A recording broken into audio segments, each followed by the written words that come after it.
And what is going on, everybody? I'm Secretly Dusty here, and today we're playing some more Pixel Car Racer. This is going to be Pixel Car Racer All Body Gets On episode, and we are doing the BMW E30, one of the most recognizable BMWs ever made, besides the M1 and the E36. Actually, this one might be more recognizable than the M1 and the E36. Just depends on who you're talking to. Me, I think it's more recognizable. To a BMW enthusiast, the M1 is more important, or the E36 is more important. So, to me, I think the E30 is the most important BMW ever created, and probably the most recognizable.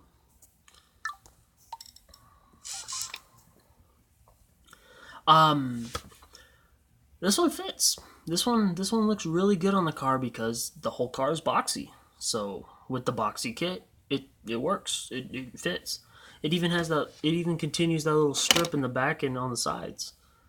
So it doesn't cut it out like a lot of body kits would. So I mean that's really good for this body kit. So give me a second. This actually reminds me.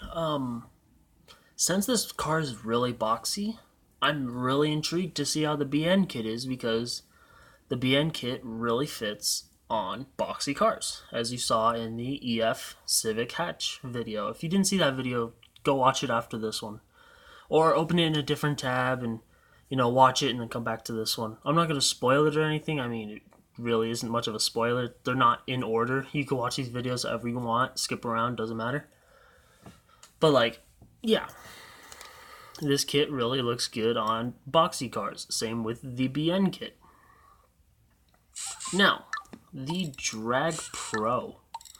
Oh, that line wasn't even there to begin with. That's just part of the Pandem kit. Oh, it's in the front. What does that do for the... Oh, it makes the front look a little... It protrudes the headlights a little bit. And then you got the cowl induction, like almost every other car. So, pretty basic. I mean, it adds a wheelie bar. I'm surprised they didn't cut the bumper out or anything like most cars with this body kit. I mean, I like it. It's simple, but I've never seen a E30 drag car, so I don't really have much to compare it to. So, that's probably why it looks real good in my head. I don't know, you might not like it because you've probably seen a E30 drag car. Who knows? So, I mean, to me it looks good. To you it might not. So let's go to the Rocket Bunny kit, which adds a little bit of a front splitter. Adds the arch that actually splits right there in the front bumper, that little rectangle thing. And continues into the bottom of the front bumper. And then you got the little canards. It goes all the way down. The arches go all the way down. In the front, it has that little bit of a gap right there, but it fits. It goes all the way down. It has that little bit of gap, but it continues after that. And then the rear arch starts off at the bottom in the front of the wheel. It goes all the way into the canards. Oh, not canards, the diffuser. Have I been calling it the canards this whole time? I apologize if I have. Yeah, it looks really good. That fixes my whole pet peeve with this kit, is that most cars it doesn't go all the way down. This one, it does. Fortune kit and the tuner kit are ones that I want to see on this car because this is known as kind of a European tuner car. So, ooh, that's already not good. I mean, it has somewhat of wide body there, I guess. The front and the rear are really bad. I don't like them. That wide body is probably cleaner and better looking than the Rocket Bunny, though. So if you had stock front bumper and stock rear bumper, that's pretty decent. It actually looks pretty good. I like it a little better than the Rocket Bunny wheel arches. So what happens if you do that? It seems a little out of place, I guess.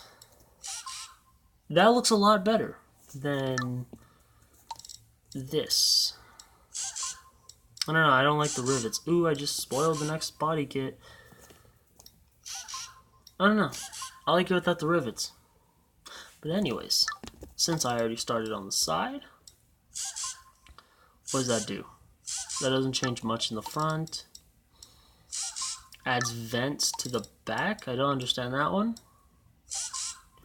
It's not too bad. I mean, the vents kind of make no sense to an extent. I mean, they could be for like the rear brakes to cool them down and all, but that seems a little excessive. It would make sense if this was a mid-engine or a rear-engine car, like an NMR2 or a Lotus. But, I mean, it's a front-engine, rear-wheel drive car, so I don't understand why they added the vents there. If that's some reference to like a special racing league that this car was involved in, tell me down in the comment section. I don't understand it. This is the one that I've been waiting for, the BN kit. So that, ooh, it's actually doing a little less than I thought it would. I mean, it still extended it a bit, and the rear bumper is probably the best example of what I thought it was going to do. But the front and the rear just didn't change much. It still looks good, don't get me wrong, it looks really good, but I thought it was going to extend it a little more. I guess that was kind of a misinterpretation on what they could do with this car already being pretty low and already having that. I mean, they made it a little longer, but I mean, that's probably the limit they could do without making it, you know, too impossibly outlandish. I don't know. That actually kind of disappointed me a bit. I don't want to say that word because that's a little harsh. I expected it to be a little more intricate, but, or a little more profound. I don't know. Okay, so this kit is usually just the Drag Pro kit, but without the blacked out headlights or the blotted out headlights, and it has a wheelie bar. And this kit doesn't have the wheelie bar. Seeing how the other one just basically just added a wheelie bar to the stock bumper, I don't know how it's gonna look. So, 3, 2, 1. Why does that look better than stock?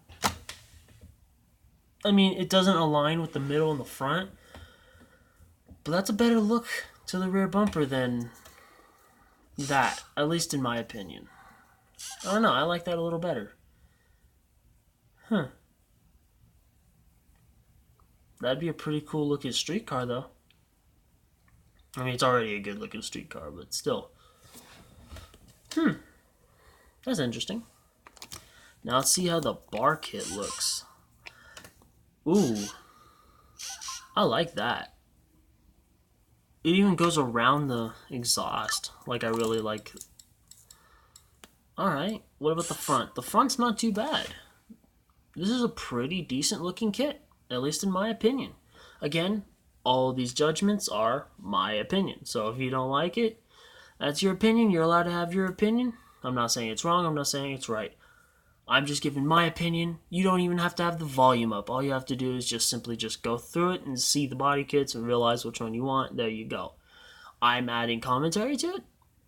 But if you don't want to listen to it, just put it on mute and just, skip through it. I'm just showcasing them and giving my opinion. But most of this is just the showcase. I just give my opinion because, that makes good videos. Because, who wants to sit here and just watch a video with no sound?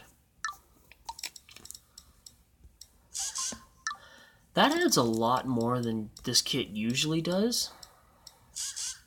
Usually it's just a little bit of a difference on the side and around the same difference in the front. But it added both something as an accent in the back and then underneath. You can kind of see it when you apply it. Pretty decent. Like how that looks. It would look a lot cooler on the street though, because less of a shadow underneath the car. Anyways, sticker bomb kit going along the bottom. and going along the little lip that comes with it. Again, it's a little different than most cars, but it's still got the basic idea. Goes along the bottom. But instead of going, the basic thickness that he usually does, it's a little thinner just to fit the body line of the car. Yeah. So let's take that off. That looks pretty okay with the front bumper missing. Not ideal, but I mean, it's alright. And that hole is there. So I like how they added the bar coming out of that little hole in the back. That's a nice touch. That adds a little bit to it once you realize that hole's always there. Pretty good. It actually fits because there's not really much of a change because this car is boxy as it is. So, I don't know which one's my favorite actually. It's not the BN kit, not the tuner kit. The Fortune kit's ugly. I think I'm gonna have to go with the Pandem kit. Why? Because it just fits. It's all boxy. And I was expecting the BN kit to be the best, but with the limitations of the car's body lines and all, I mean, it just wasn't what I expected. So that was kind of my fault. I was a little biased to it. I was expecting greatness from it, and I got my hopes up. I'm not saying it's bad. I'm not saying it's bad at all. It's a good looking body kit, especially for this car. But seeing how I got my hopes up on it being something outlandish and looking way different, I kind of put myself in a biased situation, in a biased mindset. So this is probably going to be my best one. If I wasn't expecting the BN kit to be something outstanding, it probably would have been top pick. If I didn't already do the EF hatch episode that shows that that kit looks really good on boxy cars, I probably would have chose that one first. I probably would have chose that one as the thumbnail. But so I'm just explaining why I chose this one over the other one. Because in my head, they're pretty tied. This one obviously goes over it just the tiniest bit, but it's no more than just like a human hair. Just fine line between the two. Just the faintest bit above it on my rating scale. So, that's why I chose this one. Now let's finish this video off. If you liked the video, leave a like. If you disliked the video, leave a dislike. Tell me down in the comment section why you liked or disliked the video. Talk to me down in the comment section. I love giving thumbs up, hearts, and positive and all good replies, positive, supportive, and all good comments. But I'll never react negatively to a negative comment because that's quite mean. I'm all about spreading positivity. If you want positive content or just, funny stuff that I retweet, go to my Twitter. It's down in the description. Bottom of the description. Above that in the description. God, how many times can I say description in one sentence? Above it is 2 Instagram accounts. Instagram number 1 is my main for myself and for the channel, so if you want to keep it up to date with me or the channel, go follow that one. Instagram number 2 is automotive based. You're already here, you like cars. So go over there, check it out. You'll find something that you like. Hopefully you like a lot of it and hit that follow button. It really does help. Speaking of hitting buttons, hit that subscribe button, hit the bell icon to be notified when I post videos. I post every other day, but not at a set time, so that's what you need the bell icon for. Hope you liked the video. Thanks for watching, and remember, stay hydrated.